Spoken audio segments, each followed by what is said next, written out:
online, on the TuneIn app, and on your smart speaker. Play Shock Radio. This is the sound of Salford. Shock Radio News. Your headlines on the 19th of March at 7 o'clock. I'm Benny Fiddimore. The White House says peace in Ukraine has never been closer after a phone call between Donald Trump and Volodymyr Zelensky. The Ukrainian leader called it a frank and positive discussion less than 3 weeks after the pair's high-profile row in the Oval Office. A triple murderer who wanted to be a notorious mass killer has been jailed for at least 49 years. 19-year-old Nicholas Prosper shot dead his mother, sister and brother at their home in Luton last September and plotted to kill 30 children at his former primary school. The husband of a woman whose body was found in the boot of a car in East London has been charged with the murder in his absence. Pankaj Lamba is thought to have left for India after Harshita Brella's remains were discovered last year. 300 jobs are at risk at a cereal factory in Merseyside. The maker of Shreddies says it's planning to shut its Bromborough site. And it's been confirmed the Tour de France will start in Edinburgh in 2027. Scotland, Wales and England will host stages of the men's race, while the women's event will begin in Britain too. Shock Radio weather. Staying dry this evening with light winds and skies remaining mostly clear and starry overnight too, lows of 7 degrees for Manchester. And hello, good evening, you're listening to the Shock News Show with me, Benny Fiddimore, Alfie Mulcahy, and a special welcome back to Josh Bingham. Hello, welcome back. So it's your first time since October. Yeah, it's been a long time, hasn't it? Really, we're turning back the clocks, I suppose, back to when it was just me and Alfie actually on the first few times. Well, good to have the band back together. And on Shock News in recent weeks, we have been discussing the ongoing developments in Ukraine. It's kind of been like a live tracker as the weeks go on, and just because so much has changed, so many things have turned around. And so on Tuesday, Russian President Vladimir Putin agreed to an immediate pause in strikes on energy infrastructure within Ukraine after a phone call with the US president. The two presidents spoke for about an hour and a half as Trump aims to bring an end to the conflict. But since then, Zelensky has accused Russia of going back on what was agreed with Trump. And what was agreed in this limited ceasefire was 30-day pause in attacks on energy infrastructure by both Kyiv and Moscow. So, guys, what do we think?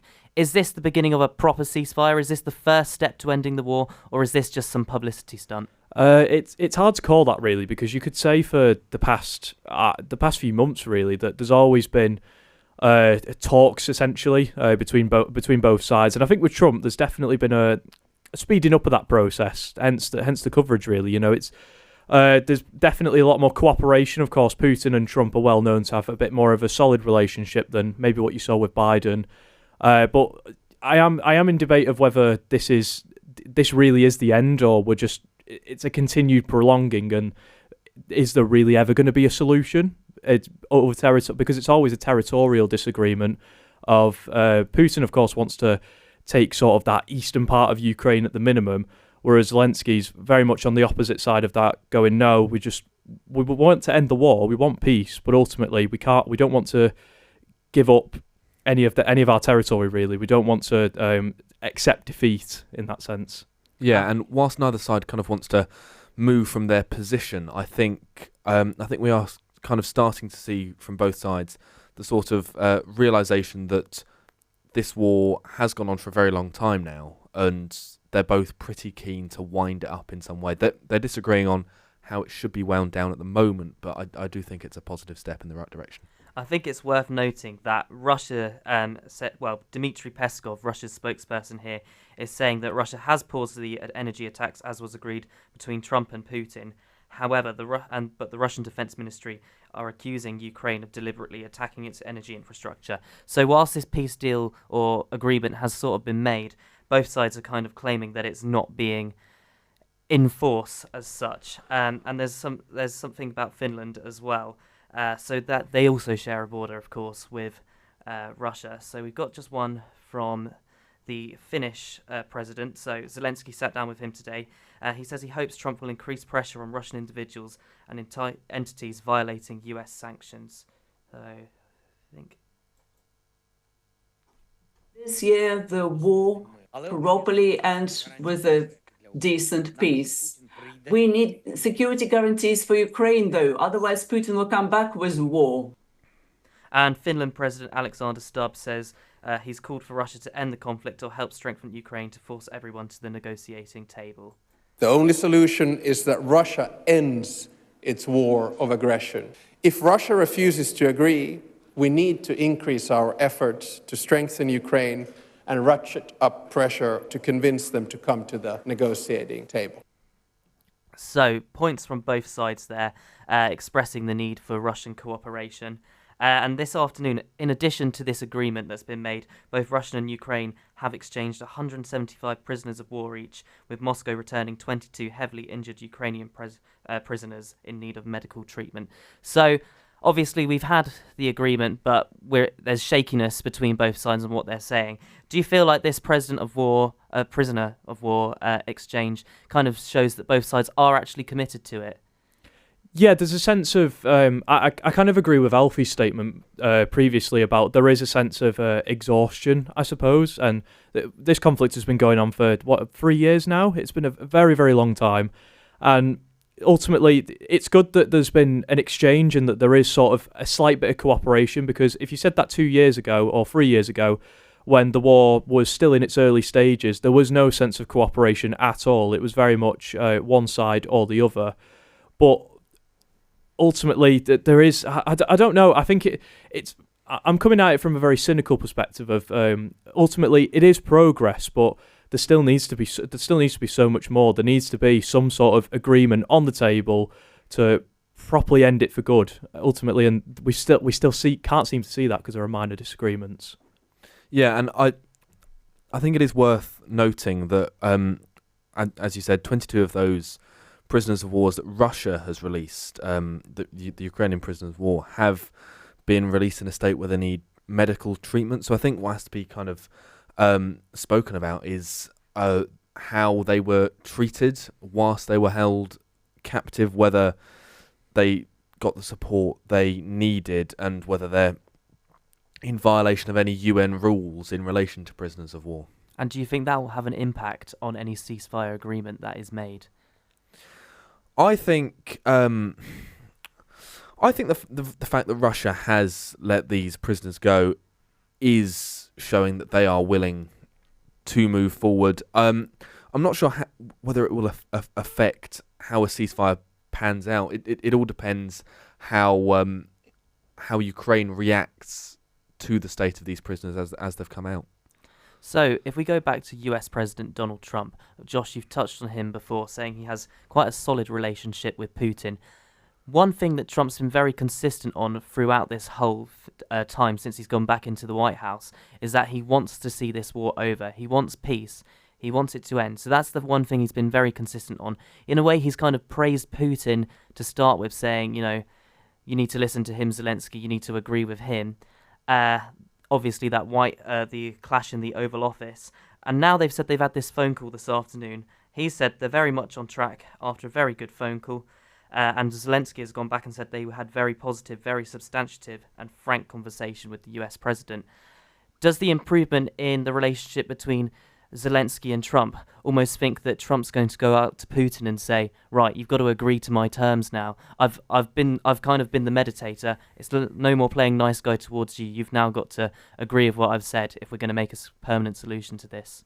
Yeah, I think there's that's a very good point to make, really, because one thing that I will credit to Trump is on an international scale, he has a very good way of being almost intimidating towards other large powers such as Russia. We've seen that previously throughout his last time as president during 2016 to 2020.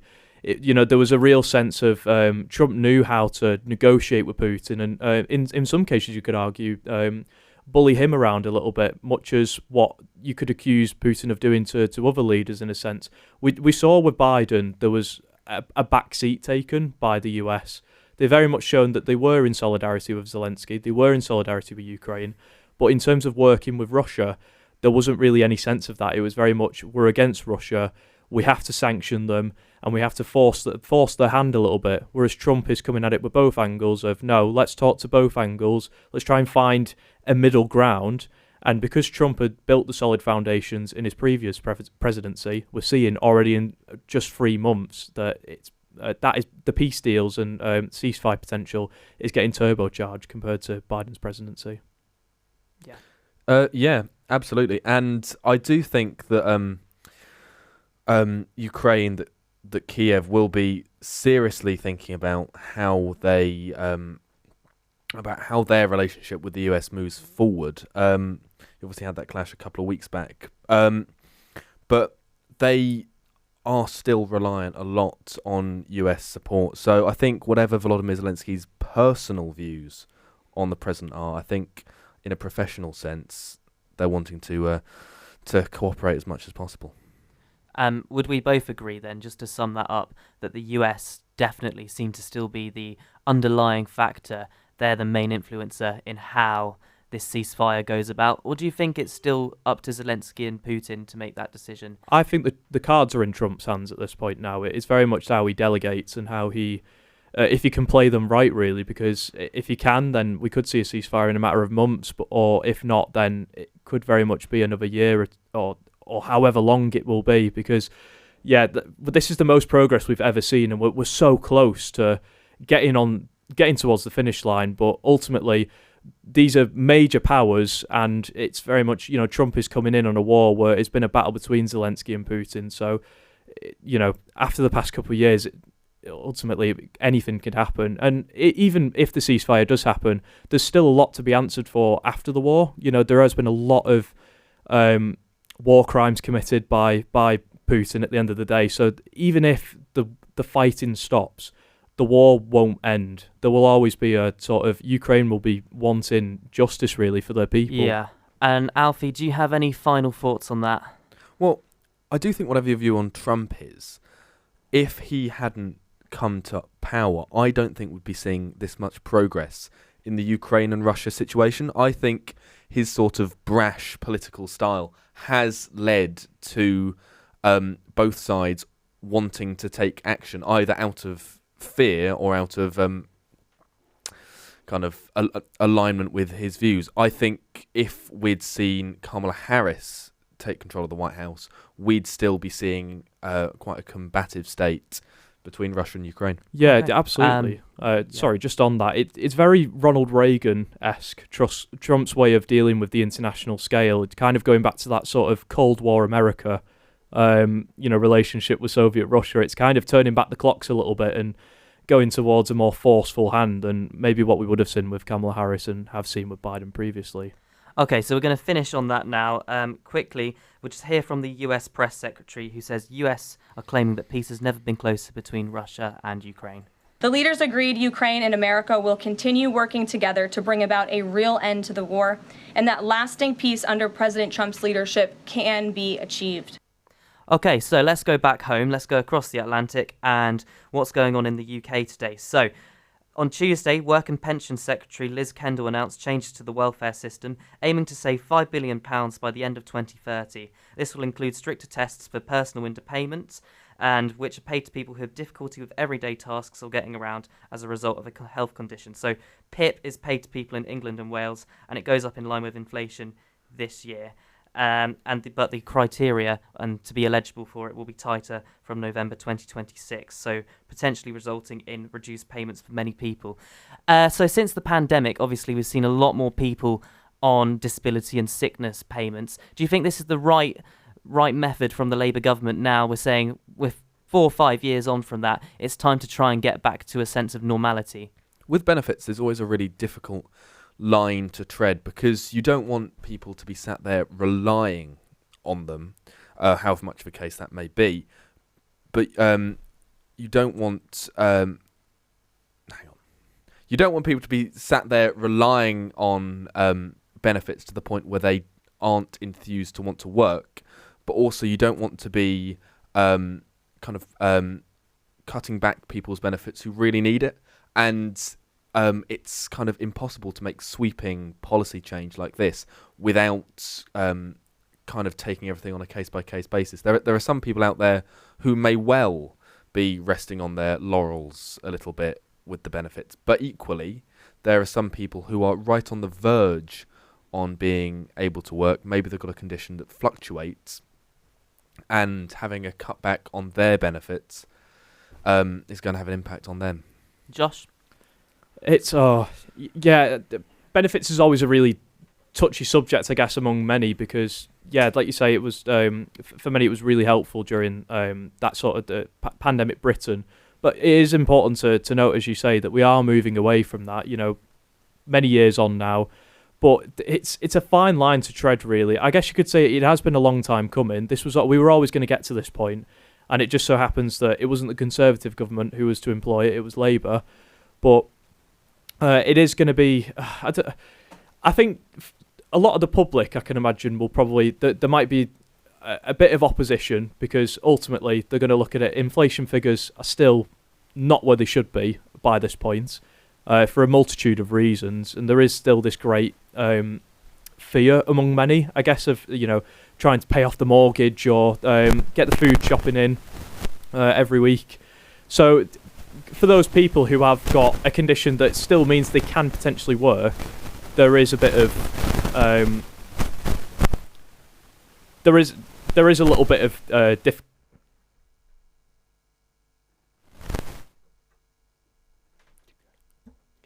there is a bit of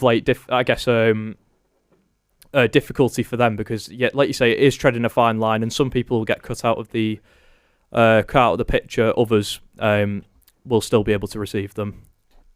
Yeah, absolutely, and especially on the issue of people receiving disability payments, it's such an individualised system that loads of people, whether their benefits are being cut or not, they've seen this announcement and they'll be worrying. And those people who are struggling with their mental health, potentially not knowing whether their benefits will be cut or not, is something that could accentuate their condition. Right, let's hear from the Work and Pension Secretary, Liz Kendall, who said that job seekers allowance and employment and support allowance will be merged. She has promised that the social security system will always be there for people who really need it.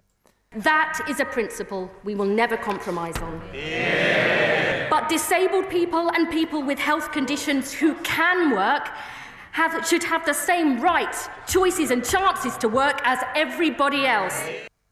So it's about getting that fine line, especially with Rachel Reeves's plan for economic growth, don't you think?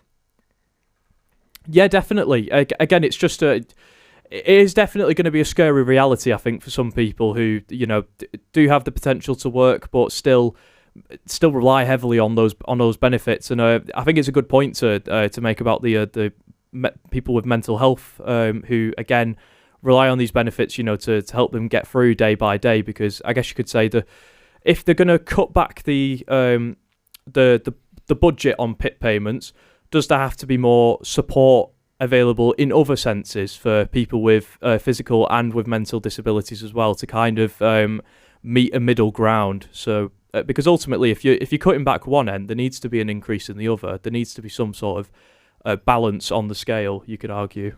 Alfie, if we just touch on this, how this merger, it seems pretty similar to the one when the Conservatives came into power in 2010 and merged all benefits together, creating universal credit. There's a lot of anger on the Labour backbenchers. Diane Abbott came out against it today. Do you think that people in the Labour backbenchers have the right to be annoyed with the government because they are doing stuff which could be perceived as typically Tory? Well, I was thinking about this last week when we had NHS England, where that public body was disbanded. Lots of people are calling actions like this austerity, but there are two very different ways of looking at it. You can look at it in an austerity way of cutting back on public services, but you could also look at it in the sense that they're streamlining a system. With NHS England, they're removing what they see as a sort of extra executive body, an extra level of paperwork, really. And by kind of merging different forms of benefits together, they are cutting down on processes internally, and that might actually get better bang for the taxpayer's buck. Josh, anything to quickly add on that?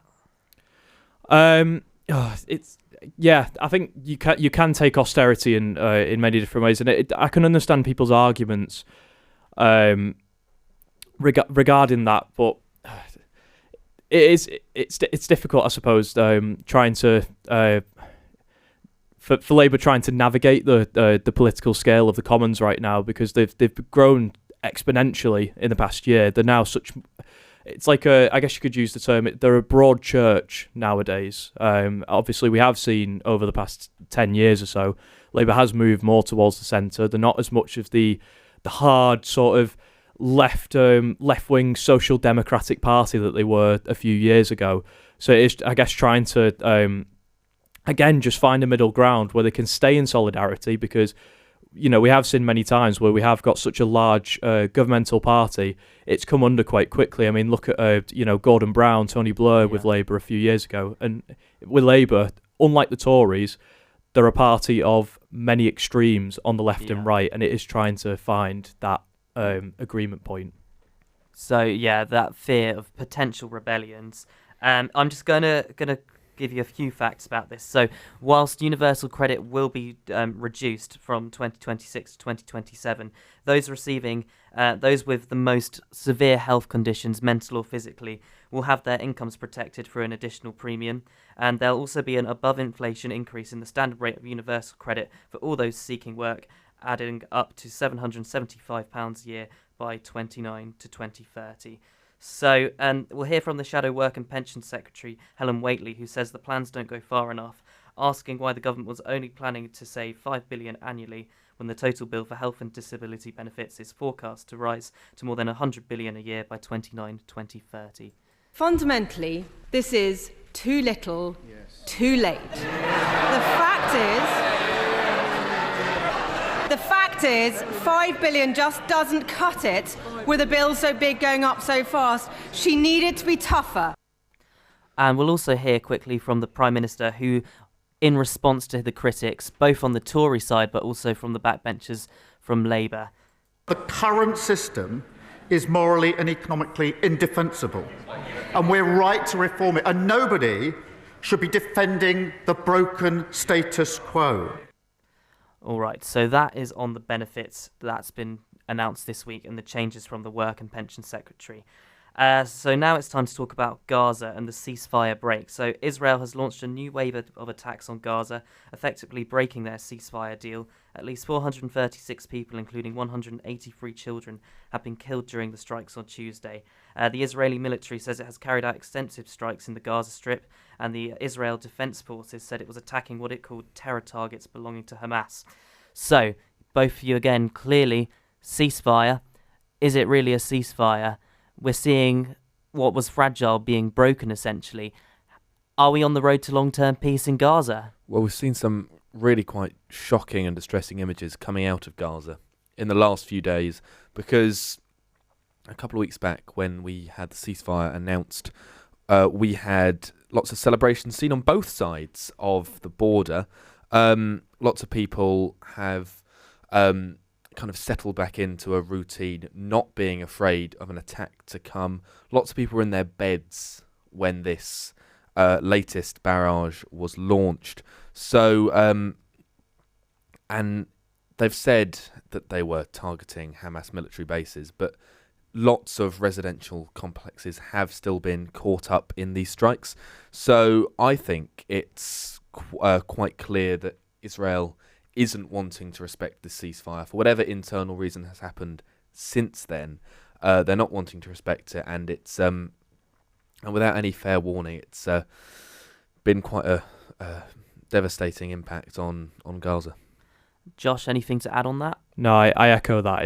It's utterly horrific, some of the things. I mean, this has been such a really bloody war as far as they come, and ultimately, you do have to just feel for all the citizens, particularly of course in the Gaza Strip, where again they're just tucking themselves into bed. There's been all these long months of just continuous barrages of missiles and attacks and soldiers everywhere, and just a total breakdown of social construct. Now they've got their hands on peace. They've got their hands on normal life again, and it's been stripped away. It's truly heartbreaking, but ultimately it brings into question sort of, I guess, the reasoning behind it, because like you say, they said they were targeting terrorist facilities. Obviously that potentially can be argued not to be fully true in some cases, with residential areas taking the brunt of the impact. And it really highlights the distrust between both sides. Ultimately, there is still that fear factor that if one side lets down the guard, and I think particularly Israel has been taking this perspective, if they let down their guard, they're in fear that Hamas are going to come back, 10 times as stronger, and potentially now Hamas will be, the whole Gaza Strip really will be in, looking that in the opposite sense. Well, and clearly, we said this is fragile. Is there a long-term peace agreement coming? And it's hard to say that because Benjamin Netanyahu has warned that negotiations will continue only under fire and has threatened that this is only the beginning. Israel does not target Palestinian civilians. We target Hamas terrorists. And when these terrorists embed themselves in civilian areas, when they use civilians as human shields, they're the ones who are responsible for all unintended casualties. And you both have already touched on the fact that these attacks aren't just hitting Hamas targets. 183 children killed, of course. Citizens are getting caught up in the fire. And we're going to hear from the UN as well. The Palestinian ambassador to the UN, Riyad Mansour, has called for the international community to act and help in Gaza. Stop them from denying our people food in the month of Ramadan and water and the hospitals to operate. Act. You have resolutions. Act. You have power. Act. So, clearly a continuing unstable situation over in Gaza. Do you two have any final thoughts on any of the stories we've mentioned today? Well, just on that, actually, I think there's a really good point about Ramadan, of course, this time of year. I mean, it's obviously a time where Palestinians and, Muslims take to, obviously, worship for fasting, for real reflection. And I guess, there's a humanitarian question of whether there should have been more leeway given by Israel, of course, with the working of a ceasefire deal. But it does, you do have to question from the Israeli perspective of how many more missiles can you drop for things to change? How much more fighting is really going to make that difference? Because ultimately, getting rid of a terrorist organisation, which is exactly what they're trying to do, is that ever really possible? And I think it's also worth noting that because this ceasefire has collapsed in the way it has, the fate of the hostages that are still being held on both sides is uncertain. There are 59 hostages that are still in captivity, and Israel believes that 35 of them are dead already. Hostages still being kept on both sides, and it's just it's uncertainty for all the families. And the Israeli government really needs to kind of look at itself and go, why have we decided to act outside of the ceasefire terms? Well, clearly this is a situation which is still to be resolved, and we'll see what happens in the coming weeks. But for now, that's everything from here on the Shock News Show. We'll get a quick roundup of the headlines again. So, the White House says peace in Ukraine has never been closer after a phone call between Donald Trump and Volodymyr Zelensky. The Ukrainian leader called it a frank and positive discussion less than 3 weeks after the pair's high-profile row in the Oval Office. A triple murderer who wanted to be a notorious mass killer has been jailed for at least 49 years.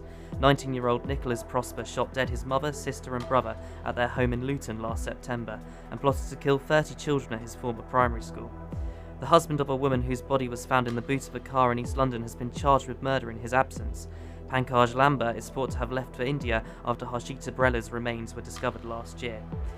300 jobs are at risk at a cereal factory in Merseyside. The maker of Shreddies says it's planning to shut its Bromborough site. It's been confirmed the Tour de France will start in Edinburgh in 2027. Scotland, Wales and England will host stages of the men's race, while the women's event will begin in Britain too.